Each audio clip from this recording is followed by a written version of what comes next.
Hello दोस्तों, नमस्ते, प्रणाम। आइए आप लोग के बीच में बहुत सुंदर प्यारा एक लावा परछाई गीत गाने जा रही हूँ। हंसी मजाक का है। सुना हो दुल्हा लावा धीरे गिरैहा, सुना हो दुल्हा लावा धीरे गिरैहा। हमरो बहिनिया पुलवा से नाजुक, हमरो बहिनिया पुलवा से नाजुक। सुना हो दुल्हा बला जोरी ना करिहा, सुना हो दुल्हा बला जोरी ना करिहा। सुना हो दुल्हा लावा धीरे गिरैहा, सुना हो दुल्हा लावा धीरे गिरैहा।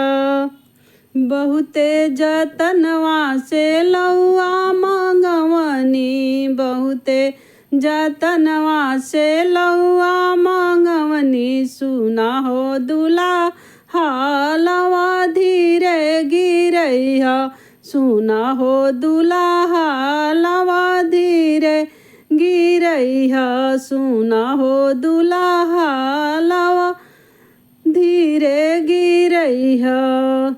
दुल्हा और दुल्हन के गठिया जोड़वनी, दुल्हा और दुल्हन के गठिया जोड़वनी। सुना हो दुल्हा साथ हरदम निभैहा, सुना हो दुल्हा साथ हरदम निभैहा। सुना हो दुल्हा लावा धीरे गिरैहा, सुना हो दुल्हा लावा धीरे गिरैहा।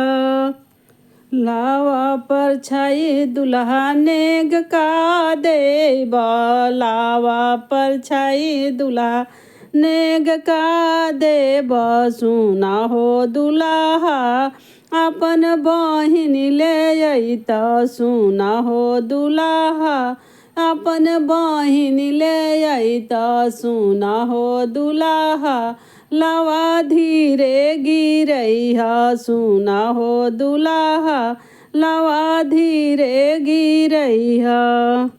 सुंदर सुंदर सुटवा भैया के ले अइहा, सुना हो दुल्हा लावा धीरे गिरैहा। सुना हो दुल्हा लावा धीरे गिरैहा।